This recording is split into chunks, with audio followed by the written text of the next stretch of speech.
What's up, my tile friends? Good morning. Happy Wednesday. Happy hump day. Coming at you live this morning. Got a little subject on my mind. This will be a short one. So just something to think about here on this Wednesday as we get our weeks in the middle of our weeks here. I was just scrolling through Facebook and something came to me. And it was actually a subject that came to me a while ago. And I've kind of been thinking it over here and there in my mind on some experiences I had last summer working with an electrician. And I'd like to know your thoughts. I think it might make a good interview if I interviewed an electrician, maybe even got a plumber in there, maybe had a couple different interviews and talked about mindset, So first of all, thanks for watching live. I'm recording all my podcasts live via Facebook. I'm stacking them up. I'm about 5 weeks ahead right now, which is really exciting for me because normally I'm always like a week behind, right? So I shouldn't have an excuse for getting them out on time. On Tuesdays, they'll be dropping every Tuesday. A new one launched yesterday. If you haven't heard it, you can find it everywhere podcasts are heard. And yesterday's podcast episode was... And by the way, this logo on my hat here, that's my business. You can find it on Instagram, Miller Tile and Stone, at Miller Tile and Stone. And even though I'm not working anymore, I just left it up there. I don't really post too much anymore, but if you want to see the kind of work my company was doing. Yesterday's episode was called Be a Media Company That Just Happens to Install Tile. So that was pretty much a solo episode I did. I think Ron Nash joined me at some point, but for the most part, it's me answering questions live via Facebook like this. And by the way, if you have some questions or comments for me right now, go ahead and put them up in the comments where you're watching this on Facebook or YouTube. Excuse me. And I will get to them. And if you, like this Facebook user, I can't see your name right now, but if you were to go to StreamYard /Facebook.com, the link should be at the top of this post, and register your name. You just have to do it once, and that way I'll be able to see your name and talk to you as a person other than just a Facebook user. So that makes it a little more personal. But let's get to the subject today. And before we do, I want to thank my sponsors, the NTCA and Laticrete, for allowing me to do this podcast, allowing me to go live like this and spend pretty much all of my time dedicated to tile installers. I talk to a lot of you on the phones, emails, Instagram, Facebook, whatnot, YouTube. And I'm really dedicated to creating content for tilers for successful businesses, so much and so that I never announced it, but I do have an announcement. Tile Money is now an LLC, Tile Money LLC. So that's my announcement. That happened a few weeks ago, actually, maybe a couple months ago. So that's my announcement for the day. Tile Money is an LLC. So what that means, why I'm sharing that is, look, I'm dedicated to this thing. I'm really looking to build this beyond Luke Miller, beyond the mustache. I'm enjoying doing the podcast. I'm really falling into it and really enjoying it. I've learned a lot, and I enjoy sharing and helping tile setters everywhere. But I want to grow this into kind of a machine that goes beyond the internet, because a lot of tilers are beyond the internet. Thank you guys. Hey, Fred, thanks for popping in this morning.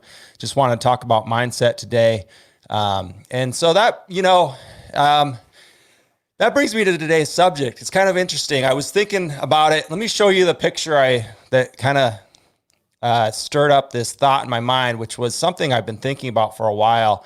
This is from Oliver Ledbetter, and he posted this up. And, obviously this is this is the epitome of installs these days as far as the future goes, right? We've got the lightweight foam board on the walls. We've got the fast setting, rapid setting, roll-on waterproofing that Laticrete makes on the pan there. That's a mud pan, and you can put that on there. And I think his comment was like, look, this thing by 3 p.m. today, this thing's flood tested and ready for tile tomorrow. So it's like, it's as far as, tile setting, that's like going to the moon, right? This thing, it's modern, it's slick, it's really nice looking.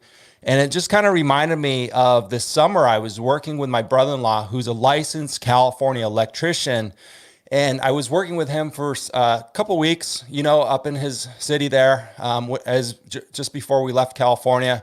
And he was talking about the advancement in electrical and all these different things. And he had to get certified to sell certain things. And if he got certain certifications, he could actually do wholesaling and get in with companies who were really cutting edge companies.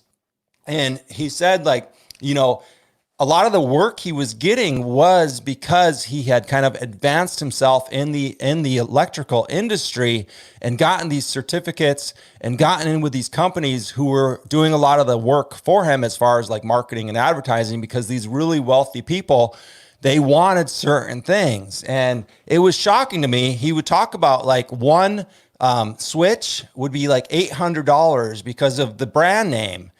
And you could get the same thing for like $400, but then because it was brass or gold plated or something, the color, it was like $800. And he was like, yeah, these people, they're buying like $800 like switches, and basically, because he gets the markup, he's making a lot of money on the materials. He's making a lot of money hourly because he's the only guy in his area that can do it, that's actually certified from the company to sell their products and install their products.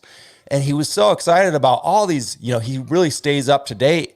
And, in one way, I wish the tile business industry was more like that, like exclusive products to tile installers. I hear that complaint a lot on the internet is, look, everybody can walk into a big box store and buy the same thing we can buy. And it is frustrating. Whereas in his case, nobody can really buy those products unless if you're certified to buy them and wholesale them like he's doing. So interesting stuff, or retail them, I should say.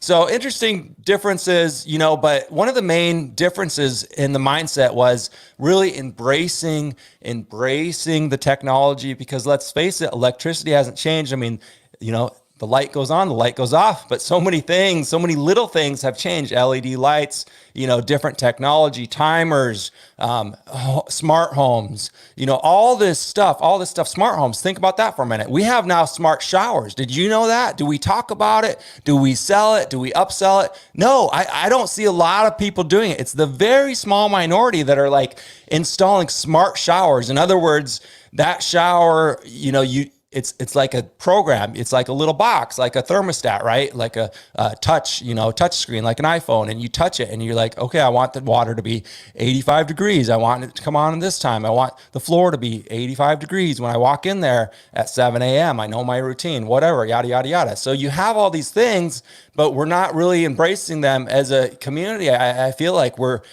stuck arguing about mud versus foam. And listen, the fact of the matter is, why? Why are we doing this? We should be talking about ways to make money. I mean, Brad Denny put a great comment up in the Tile Money Facebook group yesterday. He said, like, are we pricing out different materials in the TCNA, handbook? And everybody was making fun of him and saying, like, that's so boring. But he's like, listen, guys, here's my thinking is, are we leaving money on the table? Are we leaving money on the table? I know, laugh out loud, right? Are we leaving money on the table when it comes to different materials and why we're choosing them? And, the mud guy's argument is, look, sand and lime in Portland, I can build the same thing for like $200 and you're spending, 6, 7, 800 on your materials. And they've got a point. But here's the other side of the story is you embrace those materials and you sell them and you upsell them and you talk and you're excited about them. And a lot of clients want them. I've installed only one Weddy shower. Well, no, that's not true. Now I've actually installed 2, I believe, maybe 3. But I've installed the first Weddy shower I installed, I should say it like that, right? Was because a client researched, did the internet. He was an engineer of all people, the type of people that most people don't want to work for. But look, he did the research. He went out and bought his materials. He was going to do that. It was one of those DIY situations. To be honest, he was going to do it himself. He thought he could. He figured out quickly that he couldn't do it himself. He had to work. His wife was sick of having her master bathroom tore up looking at plywood. So they started asking around, and they said Miller Tile and Stone might be able to do it. They buy a lot of foam. And I came to him and I was honest. I said, I've never done the wedding, but I've done these other systems, and here's the differences. And I was up front and I was like, well, it's going to cost this much to do this system, and here it is. And this is what it is. And I explained the whole process. You know how engineers are, a million questions, yada, yada, yada. We sat down and we went over everything. Normally you don't do that with clients, but with this client, really a brainstorming session.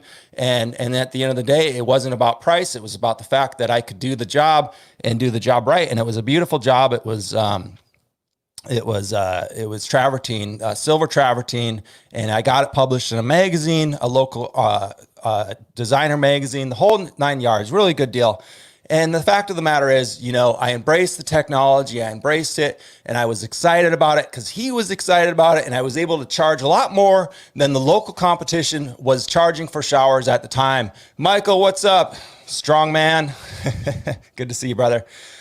Keep killing it over here in Florida, and looking forward. I'm enjoying your pictures and the progress on your shower that you're making, some scribe work and some really cool stuff. You're pushing the boundaries, and you're taking your time to do it right. I appreciate that.